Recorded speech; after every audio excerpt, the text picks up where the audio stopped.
virtual motorsports is now. This September, the heart of sim racing beats in Chicagoland as the Sim Gaming Expo takes over the Schaumburg Convention Center, September 5th through the 7th. Go wheel to wheel in our competition area, test the latest gear, meet top brands, creators, and celebrate with fellow sim racing enthusiasts. Whether you're a seasoned sim racer or new to the sport, this is your chance to be part of history. To purchase tickets and see the full exhibitor lineup, visit SimGamingExpo.com.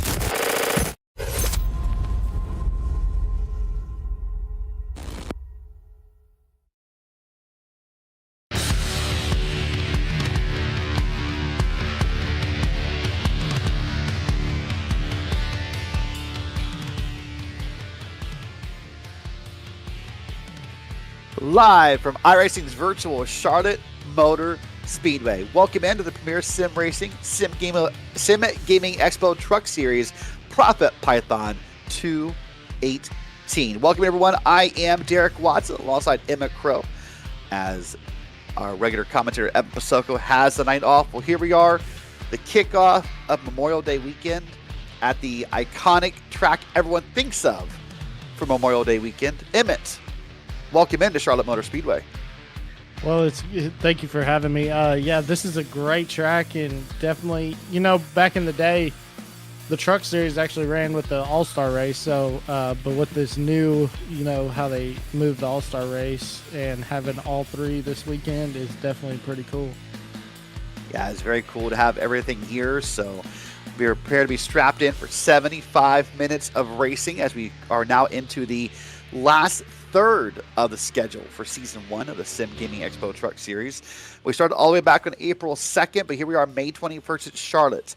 After tonight, 2 more races, the Golden Octopus Home Goods at Nashville, and then the Ryan Newman and Associates race at Michigan International Speedway will round out this season. Speaking of us being near the end of the season, let's take a look at the points here. This will be unofficial with a drop week added in. Richard Regan Jr. is up the lead at 245 points. Bradley Holly's back at 207. And you see a very close battle happening on back. Some names up and down there. Drew Wilkie's in the top 10. James O'Brien, Thomas Sink, Steve Baker, Mark Kalin involved in there. Not surprising after the run he's had this season. So congrats to all those drivers for being involved in the top 10 as we enter the last third of the season. Now we'll take a look at the team points here. And look at this. This is not maybe as close as the driver points, Emmett. Yeah, not close at all. I mean, Whataback Racing has really just pulled out all the stops this year, and that team is really building on momentum for our Owners Championship for sure. Yeah, you see a lot of teams back there. Regan Bogues trying to get involved in a couple of their teams. Grinds Racing, Miracle Flow, Team Hype is back there. So we'll see if anyone can maybe make that's not that big. I mean, it's 22 points from Sulpec to Whataback. That'll be the battle. But boy, from 5th on back, it's just a big gap to overcome. Well, before we do kick off tonight's festivities and talk about qualifying at the track, I want to take a moment and thank tonight's title sponsor for this event, the Sim Gaming Expo. Now, I want you to get ready for the ultimate simulation gaming experience. The Sim Gaming Expo is bringing all genres of simulation and gaming technology under one roof. Please join us September 5th through the 7th in Chicagoland at the Schaumburg Convention Center to try out the latest gear from the biggest brands in the industry, where you can meet your favorite streamers and celebrate your passion for simulation with our incredible community. Do not miss out. You can get your tickets now at SimGamingExpo.com to make sure you can be part of simulation gaming history. Also, tonight's title sponsor for this race, the Profit Python 218, is brought to you by Profit Python. Every second counts on the track and in making money. Like a perfect pit stop, the right deal at the right time means big profits. So therefore, we introduce to you Profit Python, the ultimate Discord for deal hunters and side hustlers. You can get blazing fast alerts on price drops, secret sales, and hidden jackpots before anyone else. The race to profit is on. Do not get left in the dust. You can join them now over at www.whop.com. That's www.whop.com/ProfitPython. So we do want to thank Profit Python for being our race sponsor this evening. And here we are now on track. That's Robert Barney here as we have begun our qualifying runs here at Charlotte, Emmett. Yeah, Barney has had a really good job qualifying. I believe he won the pole the last time I did one of these races with you, Derrick. So Barney really trying to build on that and showing what he's got for sure. Well, currently he is on pole again, looking at the top of the board, the fastest at 29.707. So that second lap was his fastest lap. And Barney told me today, man, he wishes he could sometimes just finish as well as he runs. We've seen the up front. Feels like every broadcast lately, inevitably something happens where he doesn't finish. Maybe as well he's hoping for. Here's Nicholas Hunter, that number 19 machine. That big bright yellow truck comes to the start-finish line. Yeah, and wanted to say something about Barney also. I believe he did sit on the pole at Texas, so another 1.5 miles. So does a great job qualifying on the 1.5 miles. But while we're talking about that, Derrick, Drew Willicke's going to go to the top of the charts. Certainly does. We're currently riding on board with Nicholas Hunter, but more qualifying is happening across the field. Nicholas Hunter right now, 30.312 the first time, so we can improve on that here and maybe jump up the board. Currently last of the qualifiers. He'll finish out a little faster at 30.061. That moves him up to 12th on the field. Now here's Richard Regan Jr., multi-time race winner this season. And it's sort of fitting for him, I guess, in a way, Emmett. Mm-hmm. Hold on, there's Daniel Knight. He's now fastest lap. But sort of fitting for Richard Regan. You know, Richard's always in, I feel like, that colorful paint scheme. This has the red, white, and blue, but it's more fitting than normal tonight at Charlotte. Yeah, definitely a good-looking truck. And if we remember right, he won the Memorial race at Texas. So look out for Richard Regan to be strong tonight for sure. Yeah, good run here. Currently on his first lap. You can see the time ticking there under the current lap status at the bottom of your screen. So Richard Regan, one of the admins of the team, one of the members of Regenboog Motorsports, one of the admins of the team, in fact, coming around here for the first time through the quad oval. He's going to clock in at 31.128. He's going to have a lot of ground to make up, Emmett, if he wants to do better the second run. Yeah, he's going to have to make up a lot of ground, but the thing is, he doesn't qualify, these races that he's won, he hasn't qualified all that good, and he goes out and just puts it on the field. So, I mean, it's not a bad effort qualifying, but, I mean, looking at it, he can certainly get it done through the field. Well, that's going to be better right there. Yep, 29.959.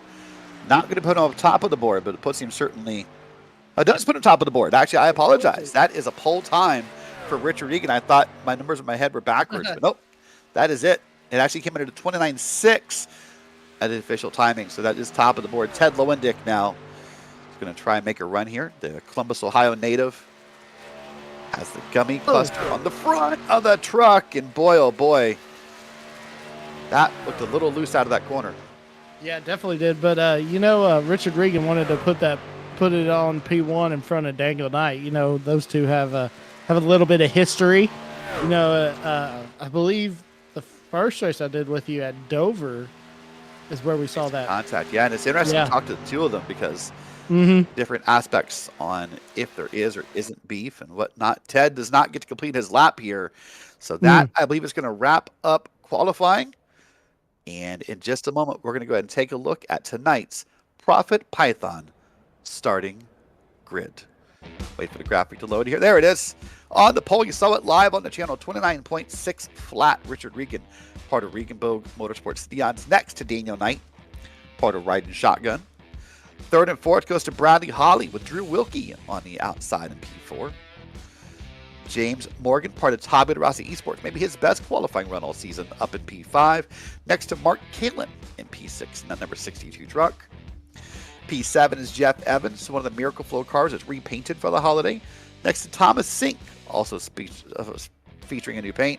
P9 is Colton Lane with that Valvoline machine. And then Robert Barney is back in P10, Emmett. Yeah, P11, we're going to find the 13 of Ted Lowendick line up next to Zachary Burt in 12th. P13 is going to be Jacob Dunn line up next to Steve Loving in P14. Your Dover winner earlier this season. Then Kyle Dewey in P15. And then Doyle Lowrance in 16th, sorry. And then Steve Baker in the 2 truck lining up next to Evan Williams in the 6 and 18th. And then the 41 of Doug Evans in 19th lined up next to James O'Brien in the 20th. Moving on back through the field here. This will be back to row 11. This is 21st and 22nd is Brandon Walter and Reese Bogue in that 4 machine all the way back in the field. 23rd is Brett Adams with Nicholas Schwartz on his outside, one of the Miracle Flow machines. Mike Toomer Jr., part of J-Loss Racing, is with Patrick Cowgill all the way back in 26th. 27th is Zachary Williams with Blaine Adams back in 28th. 29th is Nick Hunter with Stacy Hunter, no relation, side by side, 29th and 30th. And 31st, we're going to find Nathan Deering lining up next to Matt Gagnon in 14th. And then in 33rd is the 16 of Dustin Bumgarner lining up next to Garrett Austin in the 34 in P34. And then in 35th is going to be Colton Easterday lining up next to Matt Sheriff in the 43 car.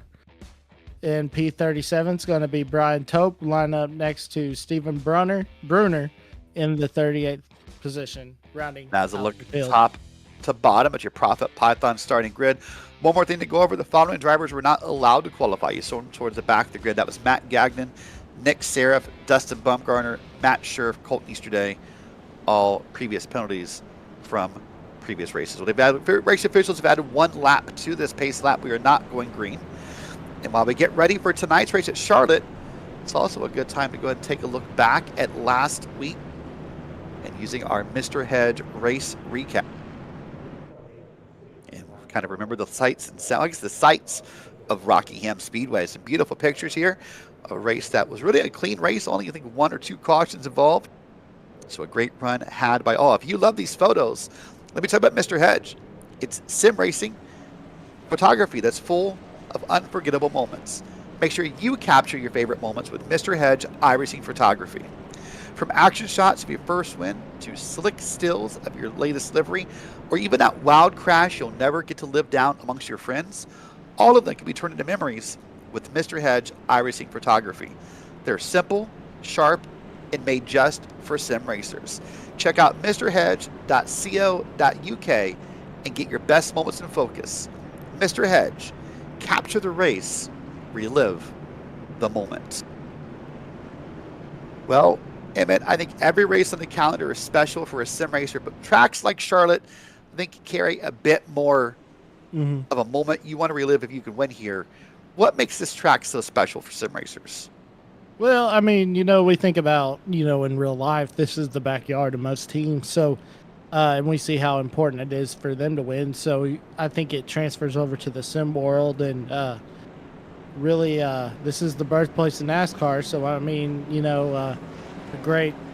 it'd be a big deal to win here for sure. Put it on your resume. On your resume, yep. Every driver has one. They'd love to add this racetrack as a line on their resume. Well, Richard Regan, once again, leads us around here to the green flag. The Iverson Pace car in a moment will take that inevitable left-hand turn and leave it for Regan and Daniel Knight. Honor those who have fallen and say thank you and show memory. But right now, it's up to Richard Regan Jr. to take the green flag here at Charlotte.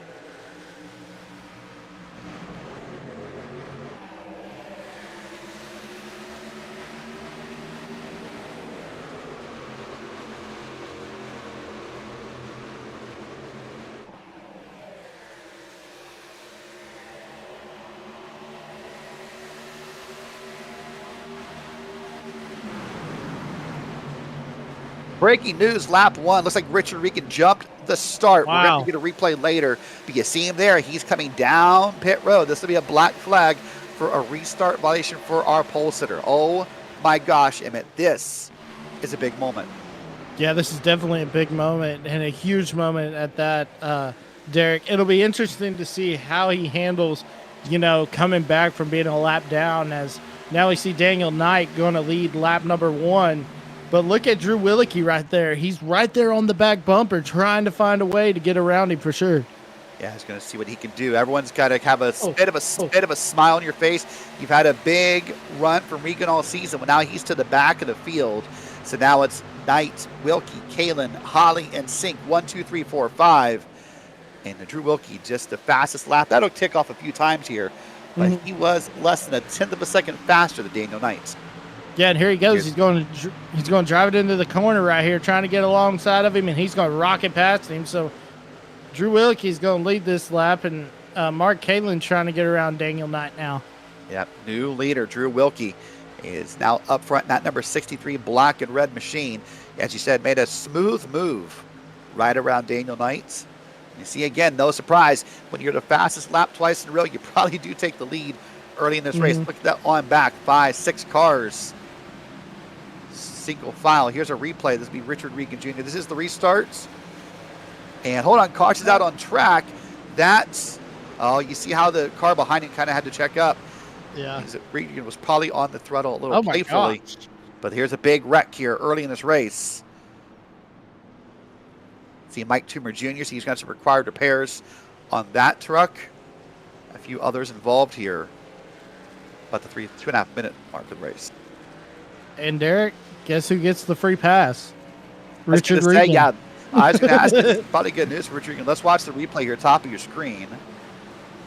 And just comes back on the track. Just back up the track. No way to hold on to that. That's Patrick Calgill who came back up the track.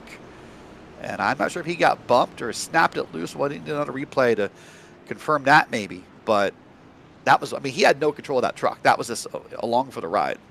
Yeah, and then the 89 took a wild ride. I mean, that car was up on the safer barrier. Yeah, that's a wild ride, but you're right. Couple things that come out of this.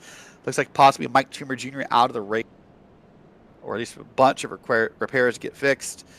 Richard Regan will likely be if he may have not fallen a lap down. We have to double check that and see.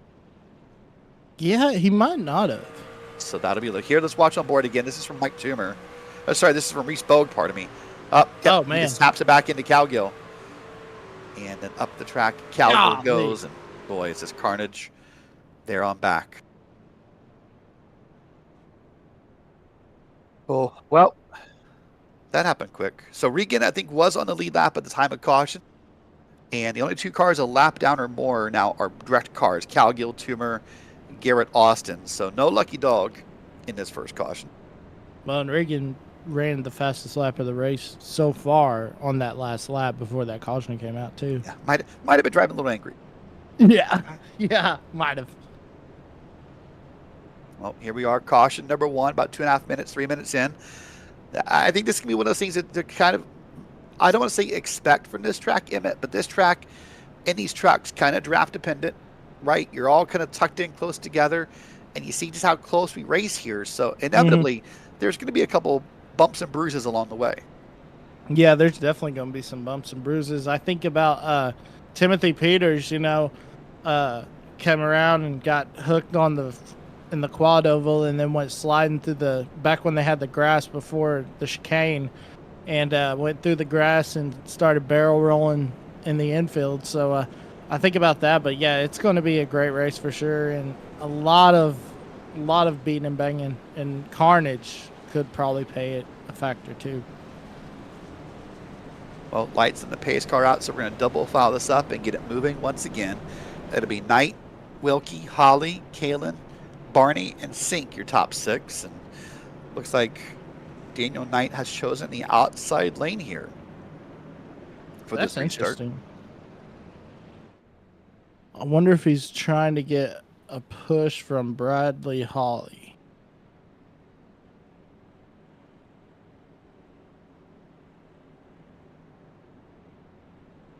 Something interesting that came to mind. Watch this here. Mike Toomer in the 42. This is going to be the Rex is going to happen to him. He's getting punched up there with Brett Adams in the 32. But, I don't know if we're starting to curse for a trend. There's always that Madden trend in console gaming Well, Mike Toomer was the poster car this week, so hopefully we're not starting a trend there. Oh, I hope not.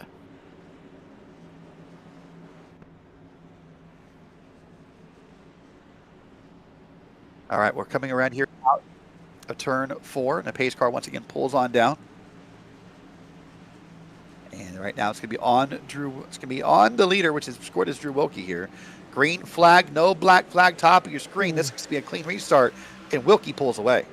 Yeah, Wilkie got a great restart. I think Daniel Knight spun the tires right there, Derrick, for sure. Yeah, he may have, or just maybe missed the start. It's a hard skill to start on the outside there, but Wilkie's now quickly pulled away. He's now got Mark Kalin up to P2. So Mark Kalin's now going to try to get it down there side by side, 2 by 2, like the ants marching in back to the rest of the field. Yeah, hurrah, hurrah, exactly. But look at this. Here comes Daniel Knight. He'll shoot to the inside to get alongside Kalin and try to take position away. And that inside line, Derrick, it looks like that is the fast way around this track for sure. It does look so far to be, at least that's the lane everyone wants to make work. There was some talk throughout the drivers today about could the top be faster, but comparing that for just tire wear, we can focus on that later and see if anyone tries it out. But right now, most drivers trying for the bottom. You see maybe a couple cars, including Barney, up top. So now let's give, I can see one more time if we can find the jump. This is this jump on the start. I don't want to use the word jump incorrectly because I think that this is not a penalty when I say the word jump. It's just how big of a gap that Wilkie puts on the field. Yeah, I'd say launch, just to make this. Yeah, that's definitely looking like he spun the tires for sure. Or just got Or he nervous. missed the shift. Yeah, or maybe yeah. just got nervous about the start, right? Yeah. Well, up top, there's the 2 Talbot Rossi Esports cars, the purple and the red. Back-to-back, Jacob Watson, the 3rd car, on vacation this week, so not with us, so just 2 cars tonight. But they're now back behind Steve Loving, and they're trying to make the top side work. Yeah, trying to make the top side work right here as we ride on board with Jacob Dunn. Trying to get a little bump drive to James Morgan, but look at the 28 of Zachary Burt, just able to drive on the bottom, and like we were talking about, Derrick, and able to take the position away. Yeah, in fact, you saw Dunn just get around his teammate Morgan.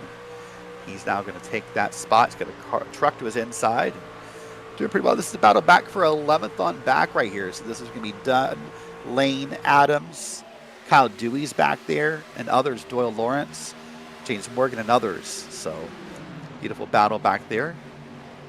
How did Robert Barney take second? Because he came out of nowhere because he was riding back behind Caleb. And then I looked up and he's in P2. I was like, wow. Indeed he is. But look at this battle back here. Again, they're 2 wide, pretty far deep here. So this is a great battle to watch here because it's just any amount of technical prowess can make the difference. So let's watch Evan Williams in that Prophet Python machine. This is back on lap 8 and takes a little bit of the roval. But everything's good. But hold on, we got a caution on track as it's Reese Bogue at least. And the 54, I think, was back involved in that as well, that red, white, and blue machine. 51, sorry, I got my numbers off there. We'll need to wait and see what exactly caused that, but we're going to be under caution for the second time here at the 10-minute mark. Yeah, let's, so was that Jeff? Let's see what's Jeff going to cause Evans here. This is the second week in a row Jeff gets a bad bump. Man. And tried to save it and then got ran over by God, that a lot of good bright trucks green tonight. Gaming Expo truck. And then Man. from there, we see Reese Bogue's involved. I think Colton Nick Connor was down on Easterday. the apron. Easter Day, yeah. Man. Remember last week, well, let's watch this again before we get back to that. This is from Evans. This is going to get bumped to the back end, and it's never really got a chance to save it. I mean, wow. Remember last week, about to begin the race at Rockingham, Jeff got a really bad bump from his dad, Doug Evans. Dang. That hampered his race. So 2 weeks in a row, Jeff is in that position. That's unfortunate for him. Yeah, unfortunately, for sure. And that tore up a lot of good trucks. Certainly did. Well, it looks like we'll see how bad it is, at least for Jeff. I mean, the truck is driving. So we're going to let him come down pit road here. We'll see what kind of pit stop time he has. And that'll kind of give us an indication about how bad it really was. Was it more, frustration, or was there actual damage? You see right there, Doyle Lawrence, above 21 seconds. Means he has to get some damage fixed. Steve Baker's in the same boat. Jeff Evans now plus time. Well, let's do this. Let's go and find out. Let's quote it from the proverbial horse's mouth. Let's talk to Jeff Evans for a second. Welcome Jeff Evans into the broadcast booth. Jeff, is there something special about the back of your truck? I mean, I wish I had brake lights, I guess. I don't know, man. It's just unfortunate, too. Last week, your dad. This week, a different truck behind you. Both got rear-ended. So how bad's the truck right now? Well, we'll find out in 10 more seconds. It was 49 seconds of damage, so who knows what that could be once I get rolling here. But, I mean, it's not great. So got my work cut out for me now. So 2 cautions in, 10 minutes of racing here. Are you a little surprised by the aggression at Charlotte, or is this just kind of the style of racing this track produces? I'm not surprised. I figured there's gonna be a lot of guys that were like in the mid pack and back half of the field that we're gonna try to push and get to the front. It's just with how narrow Charlotte can be, it's just a product of the racing. All right. Well, listen, we'll get the truck fixed. I know we're 1 to go, so we'll see how the race goes, and good luck. Thank you, guys. All right, that is Jeff Evans. So, man, Emmett, 2 weeks in a row, if you get rear-ended, you've got to start thinking about what to do in the back of that truck. Maybe a new paint scheme, some caution tape, something, right?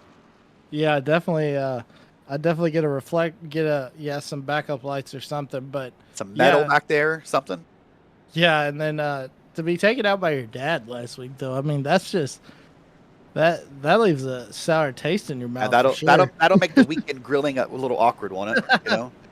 Yeah, we got Father's Day coming up. Yeah. Yeah, your Father's Day gift's an invoice for my truck, Dad.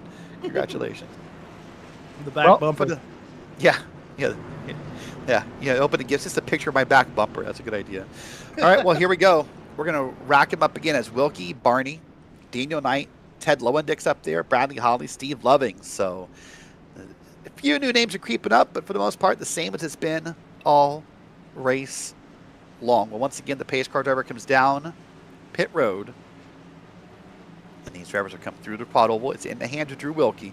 Remember, he got a great start last time. This time, not as great, but still good. Wilkie will take the green flag. Yeah, Wilkie got a good jump again, but look at this. Here comes Daniel Knight trying to get under Barney, trying to get that position as we see Loving and Kalen right here as they follow through. But yeah, look at this. Here comes Barney all over the back bumper of Wilkie as he got past Knight. Now he's got his set on the leader for sure. Lots of great battles happening. Oh, there's Barney. Remember we talked about would someone make the top lane work? Barney is trying. He is trying to make that work. Now, the report I got from pre-race chatter with the drivers on track tonight was you can make that work, and it might be faster, Emmett, but you're also going to burn up your right side tires a little faster. Yeah, and it's going to take a while to get that rubber built up there, so there's enough grip up there. But the thing is, as this track gets cooler and these these lap times heat up and these tires heat up, there's going to be a lot of rubber put down. So before too long, the high side is probably going to be the fastest way around the track for sure. Yeah, we'll find out. There's Kyle Dewey working the high side. So a few drivers are trying it out. We'll see if anyone can really make it work. That might be Nathan Deering back there trying. So you're right. One of the features of iRacing for the past year or two is that you can assist in putting rubber down on the track. What came to my mind, though, is it's going to take a few more drivers, and now you can see them moving up there. It's going to take Barney and some friends, pardon the pun, to to get that working. That was really unintentional. I feel bad for doing that, actually. Oh, man. That was good. Well, if you think about it, I was talking about the tires turned to pulp when we were looking at Zach Burke. So.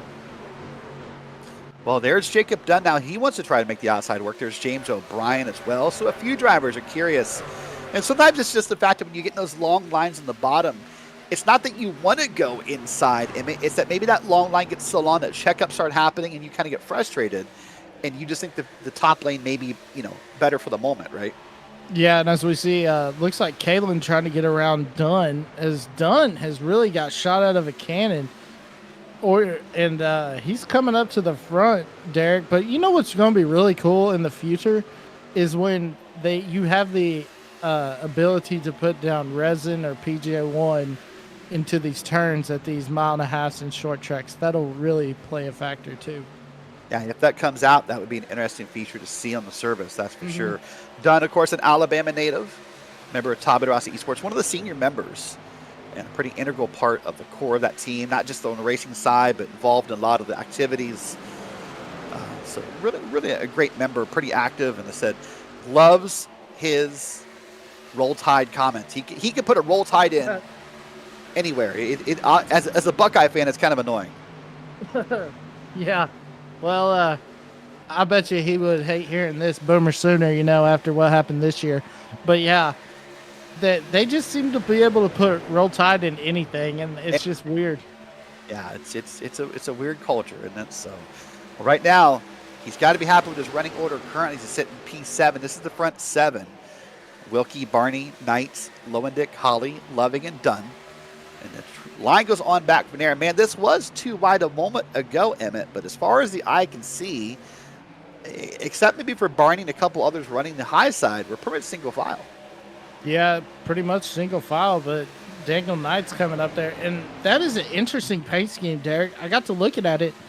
That looks like a bomber or something in the Air Force, how they look with that gray, and they got the numbers on the side. Yeah, that's an interesting paint scheme for sure. Yeah, so you'll see, by the way, some different windshield banners to kind of go along with that paint. You're right, there's a beautiful paint honoring the men and women of the service. But you'll also see some of the windshield banners across the series tonight. They have those banners where they've been able to kind of the red, white, and blue. You'll see some drivers will focus on later who even has names of maybe family or friends they want to honor on the front of their windshields as well. So we'll focus on that as the night goes on. And you'll see those banners up and down the series. Here's a battle side-by-side. That's James O'Brien to the inside, trying to make a pass here. That's Matt Gagnon on the outside. Matt has missed a couple races this season. He's on new hardware tonight, by the way, Emmett. His Moza equipment was not cooperating, so Matt had to break out the old Logitech wheels. So Matt's on some different equipment tonight. That's got to mess with your mindset a little bit. Yeah, definitely. And it also, you get a little nervous because you're like, hopefully this wheel doesn't crap out like my old one. And did I get the settings right? Did I get everything tuned in, calibrated? And it's definitely a mind game for sure. Awkward camera angle. Not like he was trying to show off the flex a little bit in that camera angle right there. Just kind of the belly up camera on Matt Gagnon. But look at this beautiful battle happening on track here, all the way back as it goes on. And see there, O'Brien's in there. And up front, you see Colton Lanes on the inside of the 5 and Nathan Deering. They're both behind one of the Adams family trucks. Richard Regan is back up in the top 10, P9. Yeah. Wow. Remember, he had that black flag to start the race, jumped to start. Here's on board with Nathan Deering, by the way. We talk about this week by week, but boy, look at that wheel real quick. Look at the way it's fighting him a little bit. So we heard some reports. We talked to a couple of drivers pre-race who told us these trucks are a little snug tonight. And I think you're kind of seeing that right there with how much that wheel's fighting Nathan Deering. Yeah, he's whipping that thing for sure. And looking like that truck, they need to come in and get loosen that sucker up because, that truck's way too tight for sure. That is a seesawing of that wheel that's happening right there. Now here, by the way, this is Lowendick and Barney side by side as Lowendick traveled up a little bit and got close to Barney. No contact. This is for 3rd and 4th on track. And man, Ted's had a busy week, by the way. Ted Lowendick raced last Wednesday at Rockingham, had to leave instantly for a family vacation that night. In fact, I think he stayed behind to race and then met his family at the trip and gone all weekend, come back and is now racing here at Charlotte. Just barely tops the nose of Robert Barney. Yeah, came across the nose, but it looked like the 184 of Bradley Holly. Yeah, I couldn't recognize the name because, we're used to seeing the purple. Threw me off with the scheme. And notice how I said scheme and not rap. But, definitely getting really good as we see Ted Lowendick being able to pull away from Holly. Yeah, I joked with some of the drivers earlier. I said, guys, we're just memorizing the paint schemes. Now you're changing them all up. This isn't fair. Like this is an awful game of a memory test. But yeah, Bradley Holly and the Lewis drivers and a red, white, and blue paint scheme. And look at that. He's even got the blue in the room to match. Brad is in the red, actually, below the shelving there. Has got both sets of stuff. Got some of his race posters up there. Got Lego sets. Brad spent another weekend building Lego sets. No surprise when you look at the back of his room there. There's Mark Kalin, by the way. Mark has started the Titanic, ladies and gentlemen. He is up to, he said he's in box 2. He's bought the light set, so I'm not sure which happens first. Like, you know, I don't know. The year ends or Mark builds the Titanic, but I guess wait and see. Yeah. And then another one, Mark Kalin, you know, we usually see him in that gray and highlighter yellow and wearing the red and the white and the gray. So nice little chrome, though, on the front hood. I like the dark red chrome. Don't tell the Kentucky native, but he's getting kind of close to Ohio State colors. That looks nice on that truck. Looks scarlet like Alabama to me. Looks like crimson. Could be, yeah. The gray makes it more Ohio State than the white of Alabama, but yeah, I can see what you're going for. Don't tell him Alabama either. That'll really get him riled up as a Kentucky native. That'll do wonders for the mind right there. Well, we finally got a green flag run going. We're at the 52.5-minute mark left in this race, and you see right there, Drew Wilkie's leading the field over Daniel Knight, Lowendick, Holly, and Mark Kinlan, who you see back there in P5. There's Wilkie on your screen, having a great run here, and basically running identical lap times with the top 3. So just a nice, solid run here. So a question I've wondered, is that a wig on Holly in his picture? Oh, I'm sure, 100%. Yep, it's to help support. It's to help show the flowing locks that Miracle Flow could help you with. But I was about to say, if that's his hair, it must have. Because I mean, every time I've seen him, he's had short hair. So I was just wondering. I was like, it's a good publicity stunt, though, for sure. Absolutely. By the way, you wondered how damaged Jeff Evans' truck might be. Well, there he is in the middle of your screen. That's the battle for 14th happening.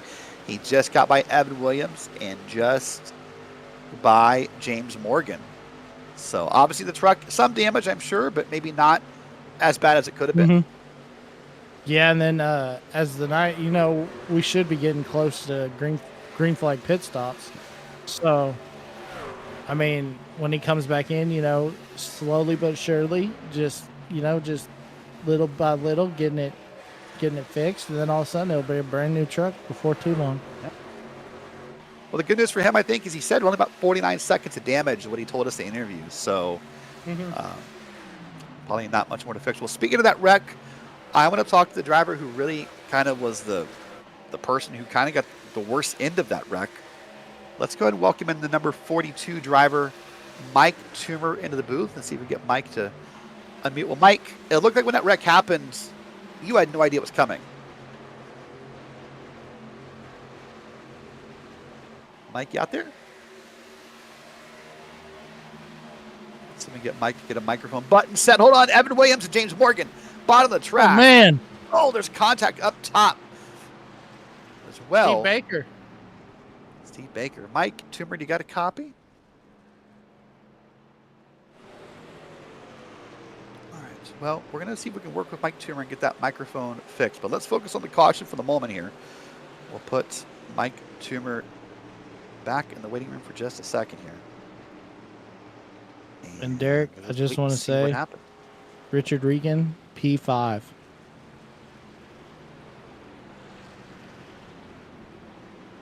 He's coming, and he's coming fast. I agree with that. You see Evan Williams right on the pit road. Let's watch it. Ooh, that's close. I don't know how you're going to figure out who's at fault, but Evan Williams. Man. Oh. I'm trying to see why Steve Baker had a meatball. Yeah, I think he just smacked the wall on his own. So everybody down pit road. Not a surprise here, as we're now a good run, a good green flag run into the race. Everyone down pit road. Let's keep an eye on the pit stops. Keep an eye on the banner up top for any speeding penalties. See what happens here. Remember, Drew Wilkie led us in. Will he lead us out? Let's find out. It looks like they're going to go 4 tires. Well, 2 right now. Let me see. Go up on the other side. Yep, 4 tires. Yeah, that would make sense. I doubt anyone plays that game this early, right? You would think not, but you never know. There it is. First in, first out. Drew Wilkie. Now it's going to be interesting with as Regan jumps up to P4 now, gets a position. It's going to be interesting to see those 2 trucks battling it out for sure. I agree. Well, let's take a moment here and see if we'll replay what happened to cause this caution. Again, man, it's just Morgan and Evan. That's close. I mean, you think Morgan comes up? I don't know, but that'll be something the race admins and the stewards will take a look. Ironically, Morgan is one of the stewards, so that'll be interesting. I think it looked like Williams That's was like coming Morgan drifts down. up a little bit. Yeah. Yeah. Maybe a little bit both. Well, let's try this again while we're under caution, by the way. We got everything worked out, pit stop. So for the second time, Mike Toomer, you got a copy? Oh, can you hear me this time? There we go. It's like a bad Verizon commercial. So I was saying, Mike, it looked like when that first caution happened, when you got the contact from Calgill, it looked like you guys had no idea that was coming, right? Yeah, I was just, honestly, I did a couple officials this week, and I could be fast, but I burned my tires up. So I was just trying to take it easy, and I saw Calgo go down on the inside. I just had nowhere to go. I don't think there was anything I could have done to avoid that. So maybe ultimately not the season you kind of want so far. There's been some struggles, been a couple incidents. With the last couple races left, you just kind of focus on like winning just to kind of have that moment, or what's the focus for the rest of the season? I think it's just to improve. I mean, I think there's a lot of talented guys in this league, and you know, I've only been iRacing for a couple of years now, so being in a league like this, it definitely makes me better. Being in longer races, you know, helps me understand the strategy. So I think for the next couple of weeks, it's to learn. I know there's another season coming up, so just learn, get the best finish that I can get, and you know, move on to next season. I think that's the best that I can do at this point. I'd agree with that. So for those who may be curious, your team is J Loss Racing. Tell everyone what that stands for. Yeah, so JLAS Racing, JLAS Racing, you know, I created this like probably 10 years ago. It was like my fantasy football team, Jet Life All Stars. So once I started iRacing, I was like, let's just turn it into JLAS Racing, and it's kind of just stuck. And yeah, that's pretty much all it is to it. All right, well, Mike, thanks for your time. I guess we'll see you next week at Nashville. Yep, hopefully I don't get crashed out in the first couple laps. Hopefully not. Thanks, Mike. Yep, have a good one. That is Mike Toomer Jr., driver of the 42. And just, again, you saw the replay during the interview, Emmett. I mean, that just wrong place, wrong time. Yeah, definitely wrong place, wrong time. And luckily that he's okay, because that was a hard lick that he took for sure. Yeah, he told me in private DMs, but I said he just kind of got frustrated. He went and just took a shower afterwards just to kind of get the frustration out. That's what took us a while to get the interview. So I think we've all had those moments in sim, right, where just something happens, you're just kind of you have a couple choices, right? You can sit there and steam about it. You can sit there and say something stupid, maybe you don't want to say that you regret later, or you walk away. You make some food, you take a shower, you go for a walk. So I'm glad he chose that option in that moment. Well, speaking of options, Drew Wilkie has taken the inside here on the restart. So it's going to be Wilkie, Knight, Regan's up to third, by the way, Holly, Mark Kalin, and Lowendig, your top 6. Yeah, it's going to be interesting how Wilkie gets this restart right here with Regan down. Well, now Regan's in 4th. I thought he was in 5th. I mean in 3rd, but with Bradley Holly right there, it'll be interesting to see if Holly follows him through and able to take the 2nd position away from Knight. Yeah, let's see how this works out.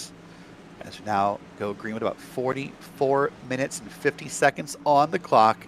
Barney the flagman will put the green flag out at Charlotte. Here we go once again, live on Green Flag TV. Oh my gosh. Well, it didn't take long for Regan to find the inside, did it? No, it didn't. And look how quick he is right there on that bottom line, following behind Holly. He's actually going to give Holly, if I'm Bradley Holly, that's the truck I want to see behind me, because that truck's going to give me a big push, and it's going to put me, look, right here. Here he goes right here. Here comes Holly for the lead. Here they come, Derrick. Holly inside, Wilkie outside, out of turn 4 into the quad oval. And the race to the line at this lap would be Wilkie, but we're not done. Another 44 minutes of racing. Holly now pulls in behind Wilkie. And it's that. Oh my gosh, I think Daniel Knight checked up a little bit to make sure he didn't run over Bradley Holly. And they are now single file 5 deep here. Getting back to Mark Kalin, who's on the inside of Low and Dick. That's your first side-by-side battle. But Wilkie's trying to find a way to get ahead of Bradley Holly. Yeah, Wilkie's trying to stay ahead of Holly, but look at this. Daniel Knight trying to get around Regan and Low and Dick, trying to get it. They're trying to make it 3 wide for the 3rd position. And they could sneak up on Holly and make this a 3 wide battle for 2nd. So let's come back to that story you hinted at earlier. Remember, we've seen a couple times this season where Knight and Regan have made some contact, maybe some little bit of contact, maybe a lot of contact. And so, yeah, I talked to Dino Knight. He's just kind of shrugged it off. Said, hey, listen, I know we've had a past, but nothing here is intentional. Just, to him, it's no big deal. But obviously to Richard, like some race car drivers, everything, every piece of history, right? It's hard to get a race car driver not to remember something. Oh, man, Richard Regan just got the pass on Holly. I think Holly tried to come down and found out the door was closed and slid back up the track. That's exactly what happened, Derrick. Holly tried to come down, and he thought he was clear, and Regan was right there. But Regan's going to take the position, and meanwhile, and he's got his eyes set on Wilkie for sure. Yep, only about 1/4 of a second between first and second. That number is going down the top left of your screen. If you look up at the leaderboard, now it's Wilkie, Regan, Holly, Low and Dick, and Knight, the top 5. Oh. Woo. And now Caleb moves to the insides. I saw Daniel Knight kind of slip a little bit on the back straight there. Maybe got a little loose off the corner. I wasn't sure, but Caleb I think made he a hit good the move. apron.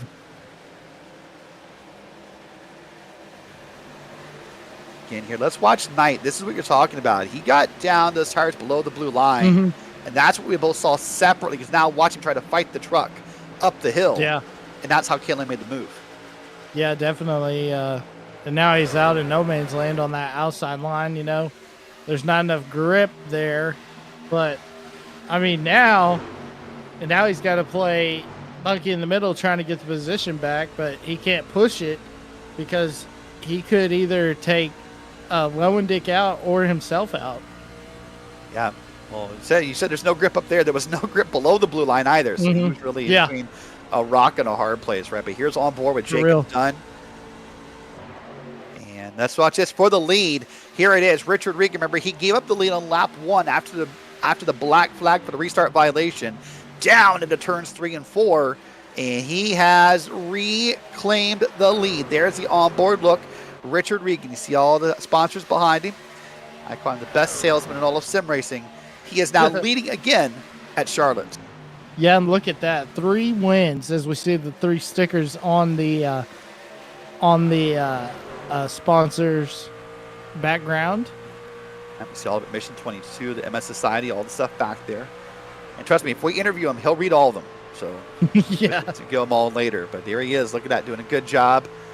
Last time by about 0.2 of a second faster than Drew Wilkie, but Wilkie's doing his best to hang on. Yeah, and you're talking about he'll read them all, but he's got to make sure to get that Kaylee Sweet Creations in there. Yeah, for sure. That's the my gosh ability. Well, there's Daniel Knight. You saw him down at the bottom of the track again, touching that blue line. Now I wonder, in the back of my head somewhere, Emmett, we talked about how the drivers told us this track part of me was really tight tonight. It almost makes me wonder if Knight's flirting with that blue line to try to loosen up the truck. Yeah, that might be what he's doing, but I don't know. That's not what I do because right. You're going 170 miles an hour through the corner and down the backstretch. In the corner, you get it down there on that yellow below that line, and you're going around and causing. You could take out multiple trucks. So he could be doing that, but that is an interesting point, Derrick. That we'll have to see for sure. Yeah, it goes. This is the onboard look from Bradley Holly's head cam. Brad always provides us the 2 looks every race night. So that's his view. He sees in iRacing. Up top is his telemetry. Up top right is the track map. You can kind of just barely see the dots moving around there towards the start-finish line. So Brad's got a full look here, and you see him just trying to race hard here with Mark Kalin. Yeah, Mark Kalin, Talladega. He won at Talladega, didn't he? He did win at Talladega. Yeah, won the first Talladega, race of yeah. the season. Won the first right, ever yeah. Premier Sim Racing Sim Gaming Expo Truck Series race. Speaking of Mark, there he is. You see that? There's that poster right in the middle. Yeah. Well, of course, all throughout sim racing and all throughout real life racing, this is a busy week, right? The past 2 weeks in iRacing, first the Open Indy 500, then the fixed setup Indy 500s. The past 2 weeks, actually in opposite order. Sorry, the first was the fixed, then was the Open. So a lot of drivers have been busy, running those events. I know Bradley Holly, Jeff Evans, I think Nathan, Ray, and others ran the Indy 500 last weekend. Of course, this weekend, the trifecta of racing in real life. We start the morning at Monaco, then we go to Indy, then we go to Charlotte to close out the night. So, of course, lots of stories this season. Can Kyle Larson pull off the double? And many stories. So really, really busy time with sim racing here and in real life racing. Yeah, wouldn't it be something if Kyle Larson won both events? Yeah, it's just going to be tight on time. It's just going to be Yeah. super tight on time. In fact, the last I heard, there's already some talk about some rain in the forecast on Sunday at Indy. So that will lessen the odds for him, unfortunately. But here's a side-by-side battle, by the way. This is James Morgan, as he's battling back there with Brett Adams for 11th and 12th. He's trying to catch Steve Loving and Colton Lane here. Now, something to ask. If it does get rained out, they lose the track, there's no lights at Indy, will they race on Monday? Yes, I'm pretty sure that their race distance, I think, is also halfway, but it may be less. I can't remember what the IndyCar rules are. I believe it might be halfway. I can't remember for sure, but yeah, they will attempt to race it on Monday if they have to. The good news for them, though, is they start pretty early in the day, so they have a lot of time to try to save that track and do what's necessary to get there. The more likely, the 101st lap is the official race distance for the 500. The more likely scenario, unfortunately, will be that Larson has to. Well, we'll see what he does. Last year he didn't leave. Remember, last year he stayed in the 500, and that's why he wasn't able to start the 600. So, but with the waiver now, he's able to start the 600. He'll start towards the rear. They came out with that earlier today, I believe, or yesterday. Yeah, they'll give him the waiver so that he has that, but we'll wait and see how all that works out. And, of course, busy time in sim racing. We're coming up quickly up on the 24 hours of Nürburgring as well. That's not only, 2 weeks away on iRacing, so summer may be here, and there may be reasons to go outside, but there's also plenty of reasons to stay inside and sim race here. And I'm sure some of the drivers in this race will be racing 24 hours of Nürburgring, so we'll wait and see that. Of course, this week in iRacing, the official Coca-Cola 600s will happen. So, again, a very busy time. Will you be running the 24 hours at Nürburgring? No. And nor does anyone want me racing the 24 hours at Nürburgring, actually. No. I will. I'll be running the Coke 600 this weekend, probably Saturday. But you do not want me in a road course car. You'd be better off just parking the car. Absolutely not. I thought maybe your team ran it. Oh, no. Tabit Rossi Esports will be involved. I will not. No, okay. I will not. Yeah, no. You'll just be a cheerleader. I'll be back there burning the spreadsheets, helping out, being a good boss. But no driving. And nor do you want that, honestly. I do a little bit of road course racing, but that Nürburgring is a whole new monster of a track. Well, look at that. Talked about James Morgan. He pulled away from Adams for a moment, but then Adams is reeling back in here. So this is a good green flag run we have going here, down to about the 35-minute mark left in the race. Hard contact on the wall. I think that was Bradley Holly. It was Wilkie, maybe. It's hard to tell. Just a big puff of smoke came up, and Holly moved inside. Yeah, Wilkie hit the wall, Derrick, and I don't know if Holly got into him or what. Let's see right here.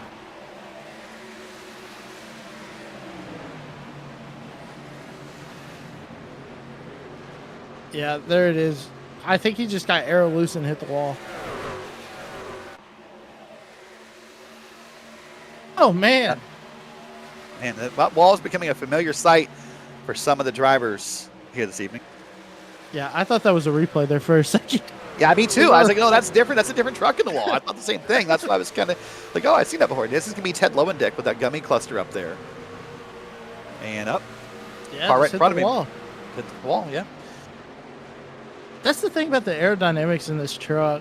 I mean, if you get side by side with somebody, or if you're behind somebody for a good bit, it can get you, like, push you up the racetrack or something like we just saw with Wilkie for sure.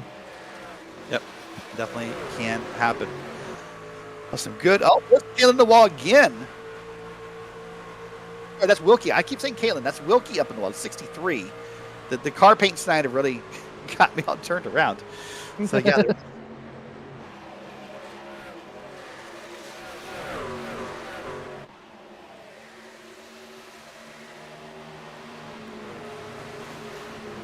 Look at how tight this truck is. He's just trying to fight that truck up and just trying to keep up the wall. Probably also nervous about the inside because this quad oval, Emmett, it looks wide and it is wide, but there's some kind of, I haven't figured this out science-wise. I was a B- science student. There's something about the optical illusion of that quad oval that makes you think it's pretty tight. Yeah, and it's really crazy how wide it really is. But yeah, if you're watching it, you're like, oh my gosh, how do they go 3 wide through it? But in all reality, it is really wide.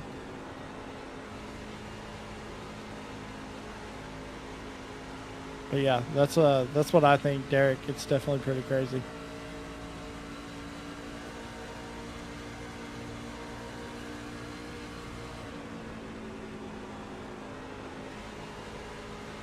Oh, we're still side by side. We'll keep look at that wheel. Let's see all that back and forth here. That shows us that truck is just having a bit of a tough time. But hey, listen, sometimes those wall scrubs, that'll wake you up a little bit, right? It'll kind of motivate you to, keep off the wall. But again, I don't think it was so much the truck handling. I think it's just he was really trying to be respectful of the truck inside, and that's just what happens sometimes. Yeah, that's probably what happened for sure. This race is zooming on by. Well, we talked about the fact that there are some drivers tonight, and one of the things I love about sim racing, Emmett, is that we get to use our trucks to honor people, to show a cause, or pay tribute. You see some of the banners throughout the night have these banners that have members of military names on them. We're going to go through some of those names right now. This is for James O'Brien. This is, this is Peter Wagoneer. Sergeant Wagoneer served about 10 years ago, unfortunately, lost his life. This is who James O'Brien is celebrating tonight. And then we move on from Thomas Sink, Brandon Fain. Brandon is the gentleman second from the left, and someone that Tom was good friends with and is honoring on his truck tonight. So those are a couple of the names being mentioned tonight.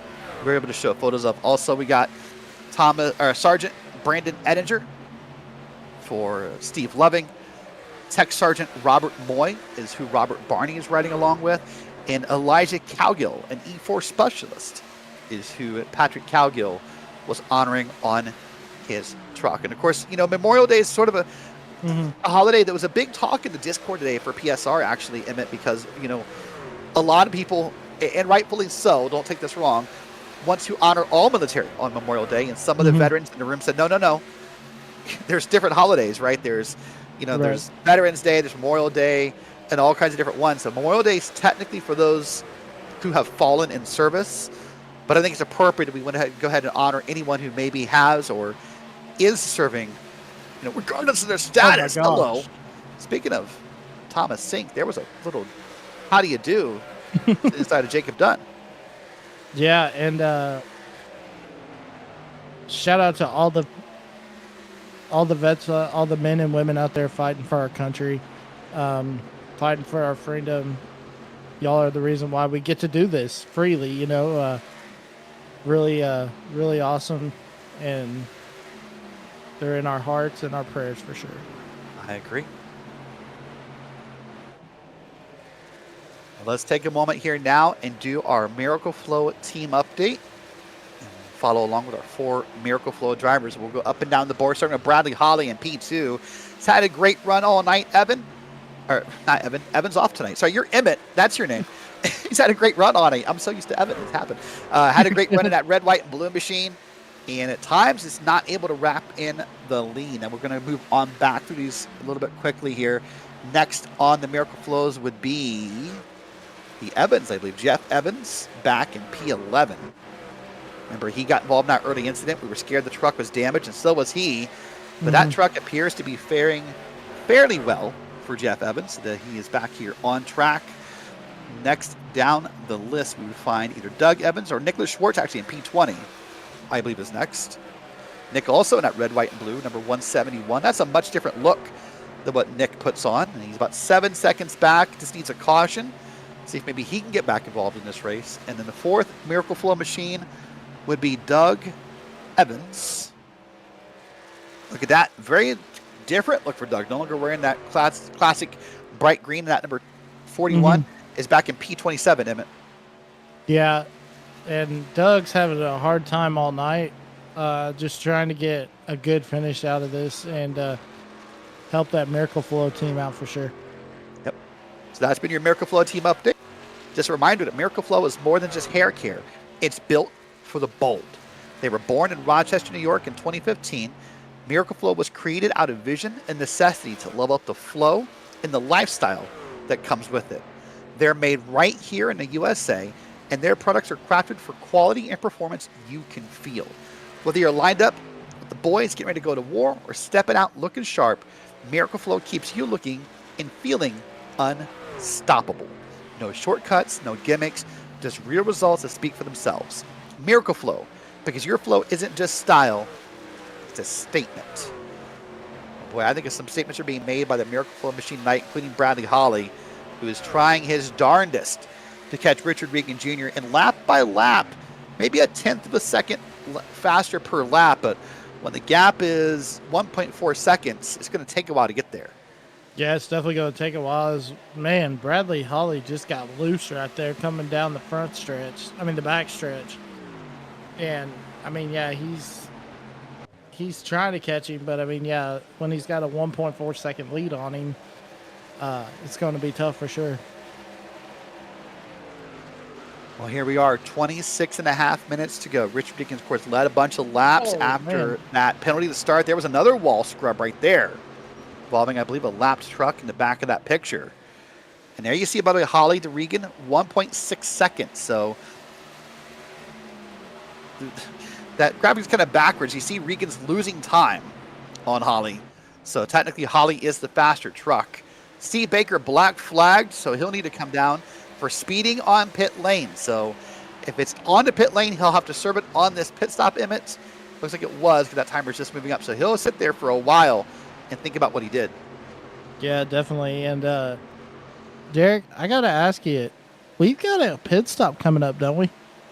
Yeah, that's going to be the first of them, right? Remember, we thought the field window was about 50 laps, and we've been green for a while here. So a lot of drivers, maybe not at the 50-lap window, but what they are thinking is that, we're about halfway between where we started this run and the end of the race, so why not stop here? So I'm not convinced everyone will stop together, but I think this will be probably the majority of the stops. Baker's first. Look at that time, still racking up. Now we're into the penalty time for Baker. So he'll leave here in about probably under 10 seconds, I would think. Man, Bradley Holly's loose. Penalty. Yeah, Bradley Holly. Sorry to cut you off there. No, go for it. I think he thought he was across the street at the dirt track. Did you see how? Oh my gosh! Wow, you're right. That is wicked loose. I didn't see it the first time, but I saw it the second time. Ted Lowendick's now down pit road. So this is going to be I would say the beginning of at least a certain number of green flag pit stops. So we'll see who wants to run it out, who wants to be brave. But man, Bradley Holly, for drivers who complain about the trucks being tight to start, this is a massive, wicked difference here. Yeah, this truck is loose, and it's loose, and it's loose. We'll see if he gets it. He's fighting the wheel hard through that corner. That is a little better this time, but you're right. Yeah. And as these tires wear on, right, that's what's going to happen to these trucks, is that they're going to loosen up. So here's a side-by-side down pit road. There's a 51. That's Evans and Loving side-by-side. Yeah, now we see Kalen right on the back bumper of Holly, trying to get that second position. But Holly doing a good job defending that bottom for sure, Derek. They're doing a great job. And these drivers might be trying to work together. Remember, this is not really a drafting track per se. Remember, we're not at Daytona. We're not at Dega. Watch some pits happening. Here's some pit entries. But these two guys working together in line, they're going to create a little bit faster speed possibly than what Richard Regan may be doing alone. So we'll see if that has any effect on how this runs here. But more stops happening. You see Doug Evans down in pit road. Thomas Sink, Robert Barney, Daniel Knight is down here. Oh no. There's a truck sideways. I believe it is to be Daniel Knight. So that'll be a big loss for Daniel Knight, unfortunately. By the way, look at that old classic speed sign. You saw on the bottom of the camera there. We talked about this pre-race. We were surprised. Look at there it is. How is there still a speed network sign? Yeah. For real. Bradley Holly is running down pit road. So Mark Kalen too. He's temporary to give up P2. Yep. I think of when I see that speed sign, I think of like watching the All-Star qualifying, having seen Steve Burns on there. Rest in peace, Steve Burns. But yeah, rest in peace, Speed Network too. Yep. But, yeah. For sure, lots of legends came through that channel. Here's Richard Regan. He's now giving up the lead. That'll temporarily put James O'Brien up front as Regan gives away the lead to go to come in here and pit road. Also, Nathan Deering's down here and Matt Gagnon. So it's an RBM pit stop. Dustin Bumgarner's down.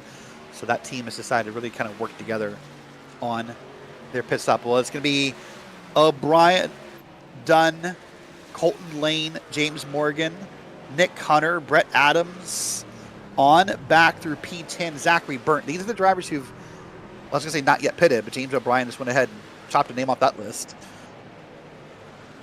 So there'll be a couple names here who are going to try to run this out, maybe see if they can maybe luck out, get a caution, reset the field. I don't know. But Jacob Dunn is leading a lap here at Charlotte.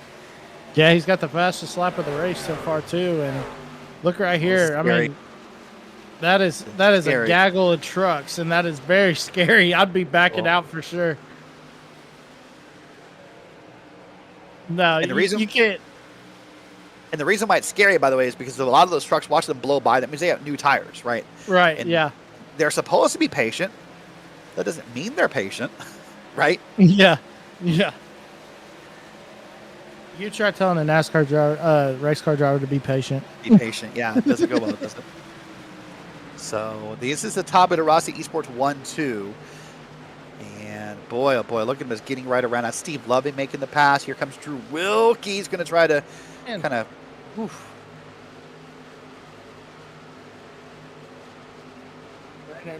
Brandon Walter There's on three pit wide road. now, Barney and Lane. But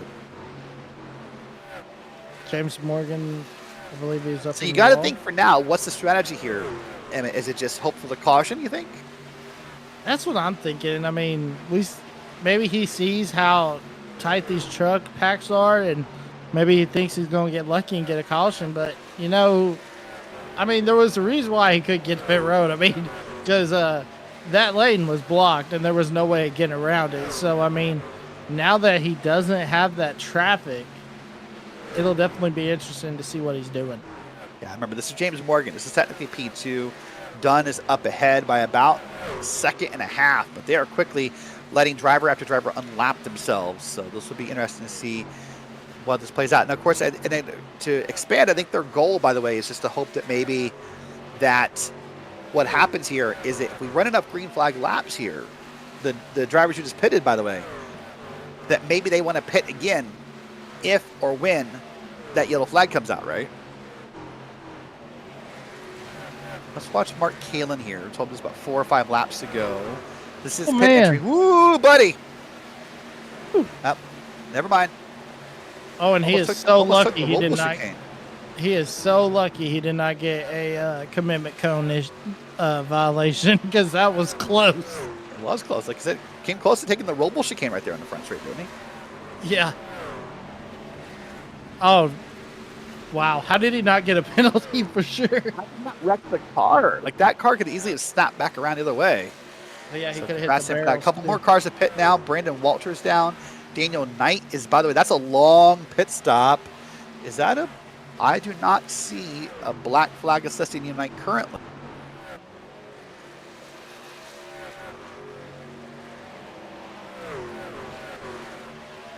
Being told maybe that car got towed around. So Wow. we'll wait and see what happened there. But look at this one more time. This is Mark Kalin in slow-mo. Buddy. Look how close this gets to the commitment line right here. He's going right there. Unbelievable. Oh my gosh. You're right. That's close. I mean, that's about as close as you can get without hitting it there. So now Brandon Walters on a long pit stop. So is more. Garrett Austin's on a long pit stop. Which is something we don't know about. I don't know, but makes me suspicious that maybe something wasn't a caution, Emmett. Yeah, definitely for sure. And I know Jacob Dunn is looking for a caution for sure. Being told Daniel Knight may have had an internet or a hardware failure. So no wreck for Daniel Knight. So that's going to be, by the way, Jacob Dunn pitting this time. Jacob Dunn has called out the pit. So he will give away the lead this time by, let's watch the entry here. Does it pretty good. Gets it down on speed. No issues there. Nope, never mind. I was going to say would hand the lead to his teammate, but Morgan's going to come down with him. So both these guys will give it the lead, and this will cycle it back around to Richard Regan Jr. Richard Regan. Holly was able to catch just get a little bit of ground on him on the pit stops, though. So that's huge for Holly for sure. Yep. This is Brian Tope, a lap down up here in front of Richard Regan. Tope coming back after a one-race suspension. So I want to say welcome back to Brian Tope into the league. And I think maybe Tope's, not intentionally, but I think maybe having Tope there also helped close that gap for Holly a little bit. But now Tope will be in the middle of those trucks. And we'll see what happens. Here's the top of the rest of the cars. He's, I think, the last two off of pit road.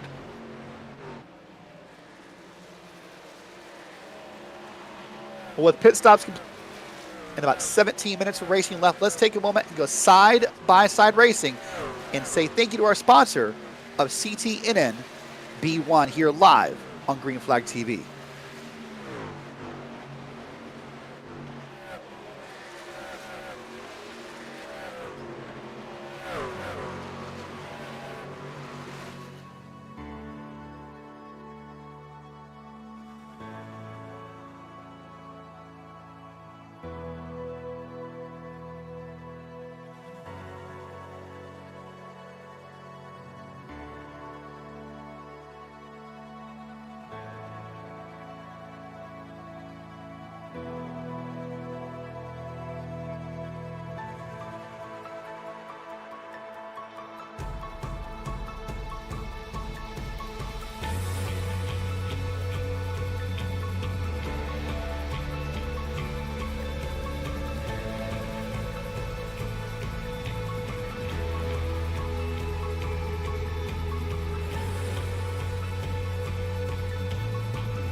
Back here live on Green Flag TV. About 15 minutes of racing left for Richard Regan. Still leading, but that gap is closing. Bradley Holly is trying his darndest. Maybe getting a little bit of a draft push from Brian Tope. And he's trying to close that gap. It currently sits at about half a second. Look at that. There's Richard. Very calm, very cool, very collected inside that seat. Yeah, and I want to add something, Derek. Richard Regan won at Texas, but you remember who finished second? It was Bradley Holly. Oh yeah, Brad's no slouch. So not surprised to Yeah. see Brad up there in P2. So he's going to bide his time, maybe see if he can save some tires or do something here.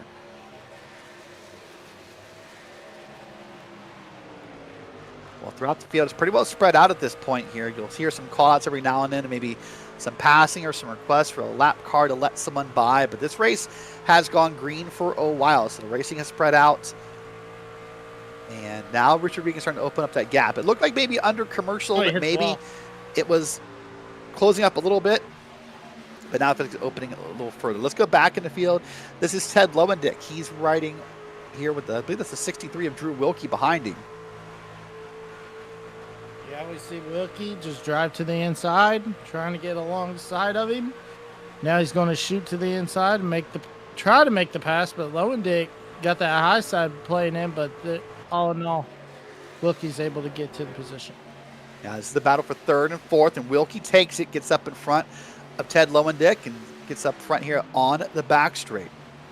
Well, of course, Emmett, this track at Charlotte Motor Speedway, we know it, of course, to be the host of the Coke 600, a long time a host of the All-Star Race, a track involved in NASCAR history. But hold on, we'll come back to that story as this green flag run has ended. Doyle Lawrence, I believe, is the reason the caution is out. That's what I'm thinking. I think it was Lawrence. That's going to be out for Lawrence here and see what's going to happen. Let's watch the replay. Watch him on the outside, that bright green on top of your screen. Oh, man. He got tagged by Kyle Dewey, I believe. They gave him an EOL, though. Yeah, I'm not sure what that's going to be for entering pits too soon. That's not involved with the wreck. Yeah, that's going to be a separate thing because he's going to come right down pit road right here.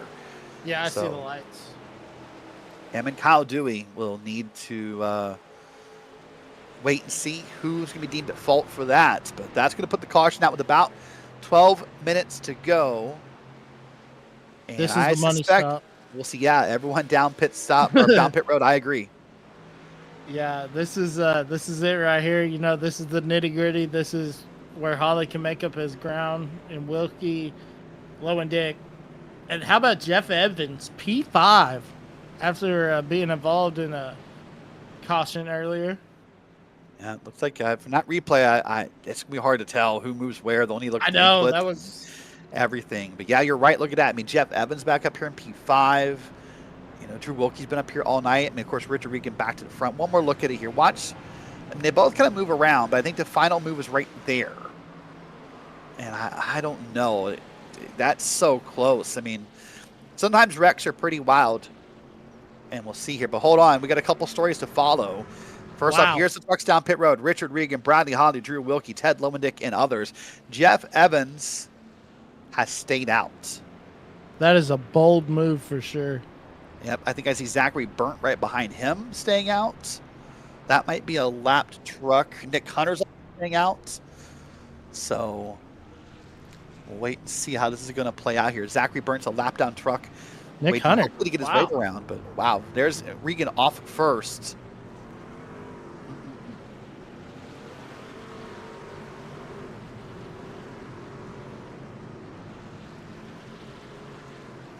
Well, by the way, of note, the Tobin Rossi Esports machines have taken 2 tires on this stop, so they're going to move up the board. Now, remember, they're the most recent ones to pit, Emmett, so you would think if anyone's a candidate to do it, those would be the trucks, right? Yeah, definitely.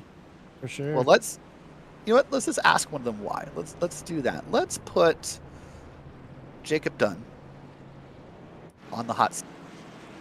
Jacob Dunn is now going to join us in the booth, the driver of the 3 truck. Jacob, from what we can tell, 2 tires?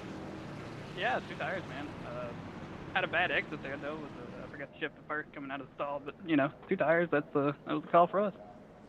So it looks like it's going to put you a little bit up the field here. What's the hope here? What happens? What's the reason for 2 tires? Well, me and James both were pushing really hard that run.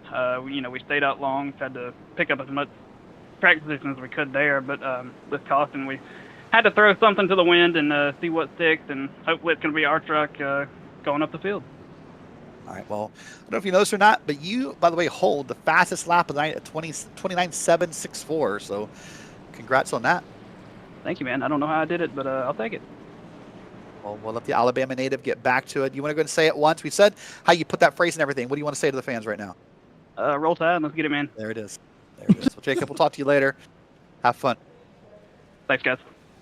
I told you he'd say it. I told you. I think about that Allstate commercial where it's like know your was it State Farm or Allstate? No, yeah, it's like know your crowd basically. High Tide. The guy shows up. Oh, High Tide, yeah. Or the kid who shows up to watch the basketball game. And he's in like Duke uniform and it's a North Carolina family. Yeah, yes. Those commercials are great. Yeah. Well, here we go. Top 5. Jeff Evans, Nick Hunter. They stayed out. This will be interesting to see. Everyone behind's on new tires. Regan, Holly, Wilkie, Lowendick, Kalen on back. So let's see how fast things move here. 8 minutes to go. Only maybe one more caution. That may be what Evans and Hunter are hoping for. Pace car's down. It's in the hands of Jeff Evans. For the first time tonight, Jeff Evans takes the green flag. Yeah, and the crazy thing though that's going to hurt Regan is that he can't pass Evans yet until he gets through that restart zone, and that's going to allow Evans to get the advantage on Regan. But look at the fresh tires just take over. But you can tell that Evans wasn't really eager to stomp on that pedal with those old tires, right? So he was very ginger restart here. And look at this, 4 wide. How do you do that in Charlotte? I don't know, but they're going to back out of it and go to 2 wide. And Evans drifts to the top here. Now 3 wide. Got trucks going around. That's Steve Loving. That's Mark Kalen. Caution's out. Oh my gosh.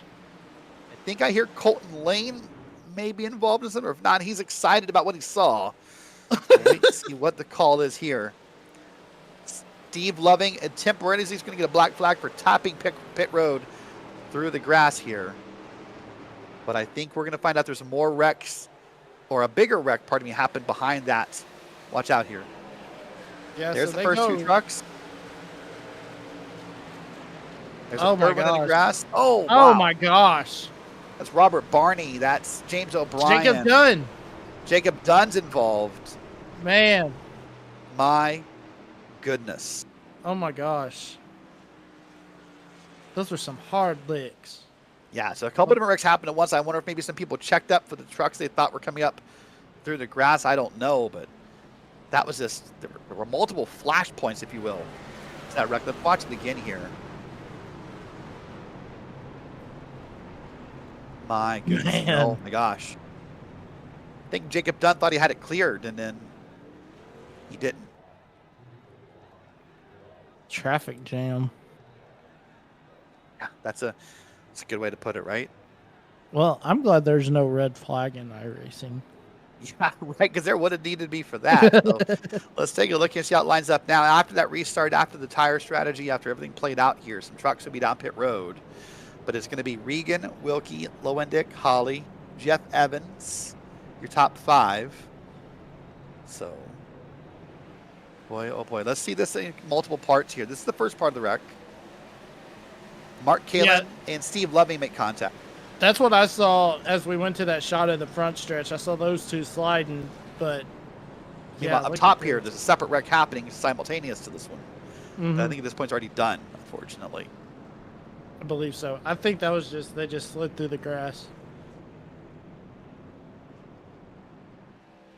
So we're going to wait and see if we can find the cause of number 2. This will, by the way, will be our last restart, just for the record. No matter what happens here, pretty sure we will be done this evening. See Robert Barney on pit stops. Now let's watch the 5 of Nathan Deering. He's going to get tapped by Robert Barney. Oh my gosh. Oh my gosh. Robert Barney, James O'Brien, Jacob Dunn, Kyle Dewey's involved. God, hard leg for Jacob. Reese Bogue is in there. I saw Stacy Hunter going through. And once again, Robert Barney. Napa machine, yeah. Once again, Robert Barney just caught up in a late race caution. Yeah, it starts well. Unfortunately, just hasn't found that finishing touch, right? Well, fortunate for him, but the finishing touch is coming up on this race here. We're going to restart with probably less than about 3 minutes to go. Let's watch this one more time.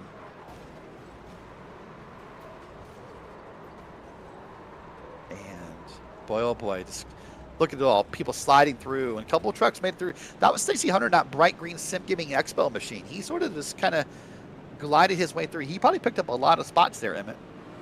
Probably did. Watch this replay. Watch this here. Big respoke ahead of him. There's the wreck. Slows it down like you should. Gets on the brakes. What a novel idea. Just, oh my gosh. How did he not get up? Oh. Woo. That's okay. But dude, that's what you're supposed to do when a wreck happens. There's a few truck drivers or ARCA drivers across Green Flag TV who can take note. You know who that reminds me of? That reminds me of Lightning McQueen when he gets through the wreckage. That is for sure. Quite the reference. Well, here we are, 1 to go at Charlotte. Richard Regan Jr. leader by the way, has chosen the outside lane. I believe Wilkie on the inside. So Regan is the control car. Just keep that in mind. We're going to go green with less than 3 minutes. Whatever happens here, whether it be the checkered flag or the yellow flag, this is going to be it. Are they wrecking in the back? I think we're trying to get lined up is what's happening in the back, and it's causing some things to happen here. I thought I saw a truck spin out. That's why I was looking. So as of right now, we're going to go green this time by. So again, whatever flag comes out next, checkers or yellow, will end this race. Richard Regan's led a bunch of the laps tonight. Remember, he started on pole, and he's going to lead the final restart. We're green flag racing back at Charlotte. See if these boys play nice. They get up through the gears. Here comes Wilkie trying to get alongside of Holly. Holly's got the outside, but it looks like Richard Regan might have this thing won, Derrick. We're done. We are unbelievable. Done. Well, let's see. Let's see, because now the admins have promised us we could maybe do a last-second restart. Let's see when we line up here and try to get word from race control on my ears and see what happens. But as of right now, indications would be we're done. But let's see what's going to happen. It's going to be Kyle Dewey's here we're going to focus on in the replay. Watch him up top of the track. His truck is broken, and he gets turned around by Garrett Austin, and then someone piles in. Gosh. That's your caution. Nathan Deering. So let's get the word from race control. We'll wait for that moment to happen here. Can we get it moving? We'll wait and see here. But right now, Richard Regan, possibly your race winner. You see Nathan Deering's already down pit road. So waiting for the word. Right now, it's Regan, Wilkie, Holly, Lowendick, and Morgan, your top 5. Reese Bogue obviously wanting to get the wave around and is kind of intimidating the pace car, if you will. Yeah. Okay, we are being told in our ears we're going to try to get this thing green one more time. So we are not done. Word from race control. Once we cross the line, they can shorten this down to a 1 to go.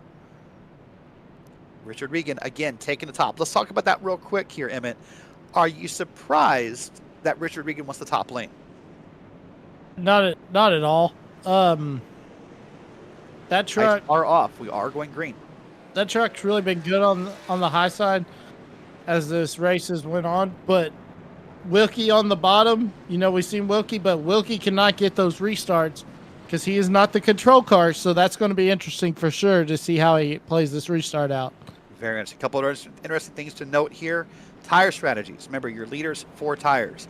That car back in P5, that red, black, and white machine, that's James Morgan. They took 2 tires to him and his teammate. That yellow car back 4th in line up top, that's Nicholas Hunter. That's no tires. So there's a bunch of tire strategy happening around here in this moment. Yeah, remember Jeff Evans did not Jeff pit. Evans no tires. That's right. I forgot Jeff Evans. You're right. Back Nick in Hunter. 5. So Nick lots Hunter happen. also Now, didn't you pit. used the phrase earlier, checkers or wreckers. That's the phrase you used earlier. Well, this is going to come true here. It's 1 lap. The good news, quote unquote, is once the leader takes the white flag, there is no caution here. We're going to race this around no matter what happens. So no caution will end this race. We are racing it around one final time. The 58 car, or the 56 car leads us around 63 to the inside. One final time. Barney the flagman will put the green flag out at Charlotte Motor Speedway. Yeah, we see Got a Richard. slow start there. Oh, Wilkie. Wilkie didn't get a good start. That's going to allow Regan to pull out, guys. Well, they're tucked up right there. Ew, is Holly and Wilkie. Can they time together and make this move? We'll find out. Wilkie's now on the back end of Regan.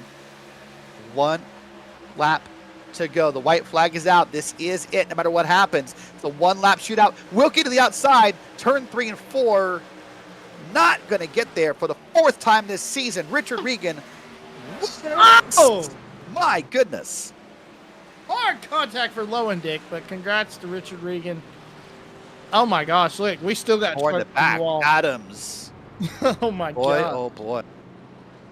Well, I thought maybe for a second I called that prematurely, Emmett, because I thought Regan had it wrapped up, and they started making the moves, and I got scared I'd called it prematurely, but nope. Regan does walk away with the race. You know, that happened to me last Saturday when I called that ARCA race with our good buddy Nolan Rempel. I gave him the broadcaster's curse, and the dude ran out of fuel on the last lap. Wow. There's Reese Bogue. Give him a little congratulations to his co-team owner, Richard Regan. Regan's now going to come around to the front straight here and burn it down. Let's take a look at a couple of the last moments of the race here before we get to our unofficial results. See if Regan's going to burn it down and have some fun. You're going to watch Matt Gagnon in a 14. Watch that red car in the middle. We got into Hunter. Contact with Nick Hunter. Then he gets contact with gosh. Colton Lane. And just the bumps in the, never mind. Especially the bumps in the grass. Remember, it was the bump from Brian Tope. Man, I miss the grass. Put the grass back in the infield. I mean, take out the roval, put it back in the infield. Not a lone opinion, I would say, on racing fans. But, well, I think now we are ready to go ahead and take a look at our unofficial results at the beginning of our Regan Bogue Motorsports post-race show. Let's start with your winner, Richard Regan Jr. by less than 1/10 of a second. Drew Wilkie tried to make a run of it. In 3rd place was Ted Lowendick at about 2/10 of a second back. 4th is Bradley Holly. 5th, James Morgan. 6th is Thomas Sink. 7th is Dustin Bumgarner. Finally, we get to 1 second back at Bumgarner. 8th is Jeff Evans. 9th is Mark Kalin. And 10th is Doug Evan. Yeah, and 11th is where we find Steve Loving, who was involved in that last caution. Brian Tope in 12th. 13th, Matt Gagnon. 14th, Brett Adams. 15th, James O'Brien. 16th, Nick Hunter. 17th, Stacy Hunter. 18th, Nicholas Schwartz. 19th, Kyle Dewey. And 20th, Reese Bogue. Yeah, Reese Bogue, the first car, 1 lap down. These are all cars 1 or more laps down. Matt Scherf in 21st. Colton Lane is 22nd. Zachary Burnt 2 laps down. And then on here is 4 or more laps down. Robert Barney, Nathan Deering, Steve Baker, Jacob Dunn, Doyle Lawrence, Garrett Austin, and Zachary Williams round out your top 30. Yeah, and then the 31st is going to be Daniel Knight. And 32nd is going to be Brandon Walter. 33rd, Evan Williams. 34th, Colton Easterday. 35th, Blaine Adams. 36th, Patrick Cowgill. 37th, Mike Toomer Jr. And 38th, Steve Bruner. That's a look top to bottom at your SimGamingExpo Truck Series Profit Python 218 race results, sponsored by Regan Bogue Motorsports. At Regan Bogue Motorsports, speed is just the starting point, but success is built through discipline, focus, and development. At Regan Bogue Motorsports, their iRacing coaching is built to develop winners through one-on-one training, where they focus on the fundamentals that turn fast drivers into champions through smart racecraft, disciplined decision-making, and pressure-proof performance. This is not about chasing quick results. It's about building the foundation for lasting success. Regan Bogue Motorsports, developed for wins, built for a championship. Well, for the second week in a row, as we kick off the Regan Bogue Motorsports post-race show, we might as well talk to the man himself, Richard Regan Jr. That was a crazy finish. Oh, absolutely. With the quickie yellow rule that we have here, definitely makes things interesting, especially when we only get the 1-lap shootout. But I'd take that all day over finishing under caution as much as we can. So that was definitely exciting. So you got a good jump on that last restart, and then sort of out of nowhere, Wilkie started to close the gap. Were you surprised that he was able to close the gap on you? Not really. I know how powerful the draft is, and he got a pretty good start, like not compared to me, but compared to P3, he got a good run out of the restart zone. And he was pretty much clear by the time we got to the backstretch. So I knew he was going to have a crazy run down the backstretch, and I just knew I had to defend in 3 and 4, and we would have a slight drag race to the finish line. So we got to talk about the elephant in the room. Start of the race. I didn't hear you fight it, so I'm guessing you kind of owned up to it. No, you did it. So what happens at the start of the race?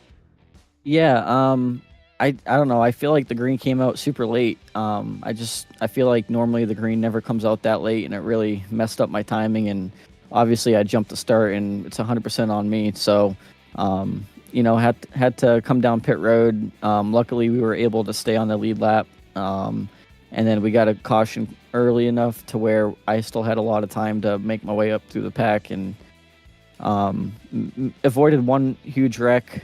And then after that, it was just trying to pick them off one by one. And I had Nick Byer again on the pit box, talking me through strategy, keeping me calm. So a huge shout out to him for helping me get through the field there. So obviously this weekend, a big weekend for motorsports. So what are your plans this weekend? Are you going to the 600? Are you watching the 600? What's Richard Regan's motorsports plans for the week? I was going to go to the 600, but then unexpected expense came up last week, so that kind of shot down those plans. So I'll be spending my Sunday the way I normally do on Memorial Day weekend, and that'd be getting up early to watch the F1 race at Monaco, and then I'll be going to my buddy's house to watch racing at the Indy 500 and the Coke 600. I got 2 last questions for you. First off, obviously the drivers got to spend some time this week and get some decals made for the car that honors men and women in the service. I see one on the front of your car. You want to talk about who you're honoring this weekend?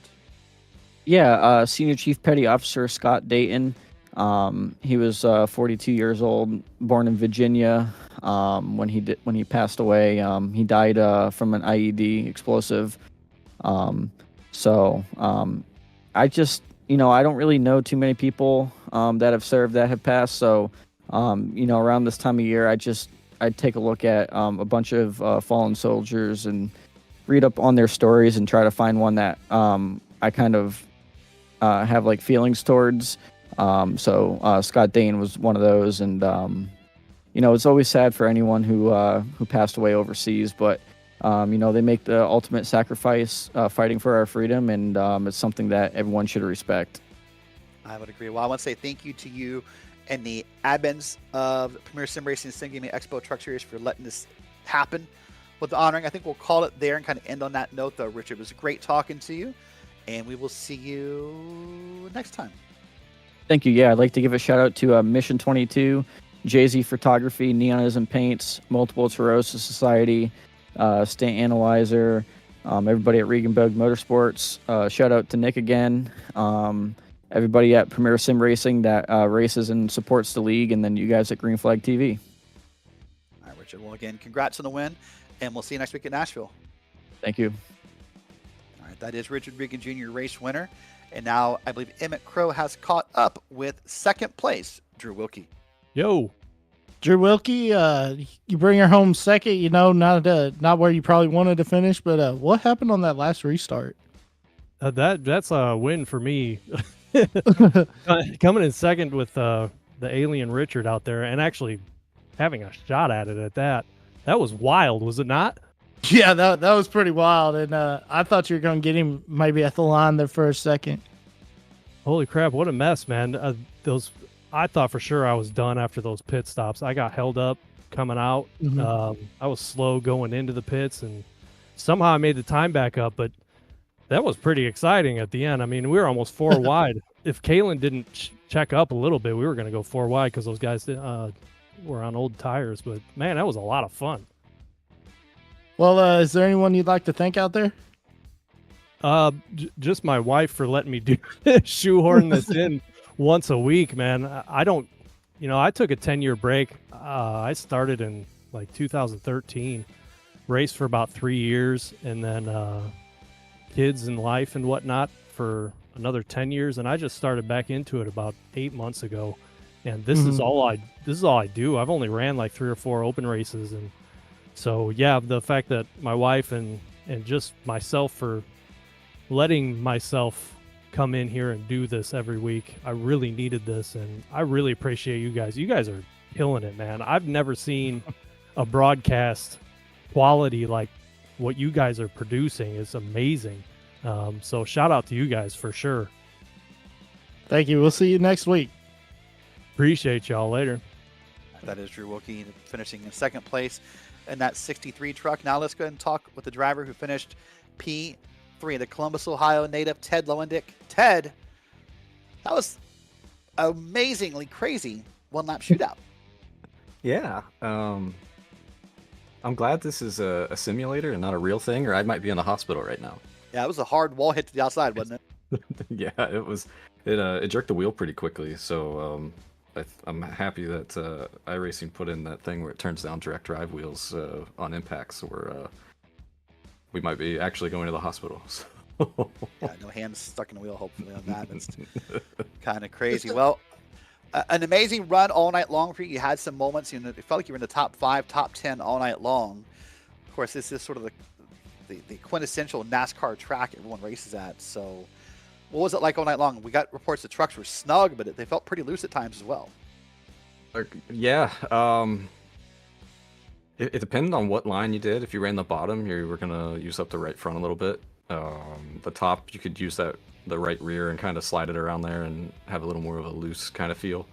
Cold tires, it was a very loose setup on cold tires. But I don't know. I think it was pretty neutral for me. It just depended on what line I took and if I was in traffic or not. But I definitely like a looser setup than I do one that doesn't want to turn. So fair enough. Well, of course, this weekend, the unofficial start to summer, Memorial Day weekend. Lots of people want to get the grill out and have cookouts. What kind of meat goes on the Lowendick family grill when the grill comes out? It's usually steaks, but I'll be at the Indy 500, so I won't be grilling out. Yeah, I won't be grilling out this weekend. I'll be drinking milk. Yeah, hopefully. So, not out if of the anyone shoot, if anyone wants to snoop on you during the broadcast, where will we find Ted Lowendick sitting?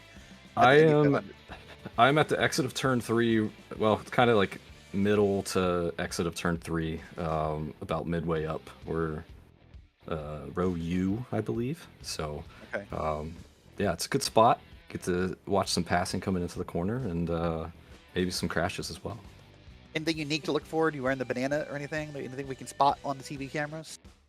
No, well, honestly, I don't know. It's really difficult if you've never been to the Indy 500, but people wear some crazy outfits. I'm scarred from my first trip there, so see some things you can't unsee. So stay away from the snake pit. Sorry, Mom, if you're listening. Yeah, avoid the snake pit. He's not going to the snake pit, Mom, I promise. All right, Ted. Well, listen, great run tonight, P3, and we'll see you in 1 week's time in Nashville. Awesome. Thanks, guys. Have a good one. That wraps up our interviews during the Regan Moog Motorsports post-race show. Well, Emmett, we saw a bit of everything tonight. We saw green flag pit stops. We saw wrecks. We saw yellow flag. We saw lots of things. But in the end, we saw Richard Regan Jr. win at Charlotte. Yeah, and look at this shot right here. Great shot from the camera as we see Ted Lowendick spinning out into the wall. But, yeah, great race. I mean, I think if Drew Wilkie would have had one more lap, he might have got Regan for sure. But that wasn't the case. So congratulations to Richard Regan and that whole team on their success and that win. Well, I'll tell you what, next week, they might be mocking in Memphis, but we are racing in Nashville. 1 week's time, 8:30 p.m. Eastern Time, May 28th, the penultimate round of the first season of the Premier Sim Racing Sim Gaming Expo Truck Series occurs at Nashville. Well, if you miss any part of this race, you can watch this race and every race from the Premier Sim Racing Sim Gaming Expo Truck Series exclusively here on the Green Flag TV YouTube channel. For our producer Dustin Ollis and Emmett Crow, I am Derrick Watson saying thank you for tuning in tonight and congratulations to Richard Regan Jr. on his win. Now let's go over to post-show coverage of the Beer League live at Sebring.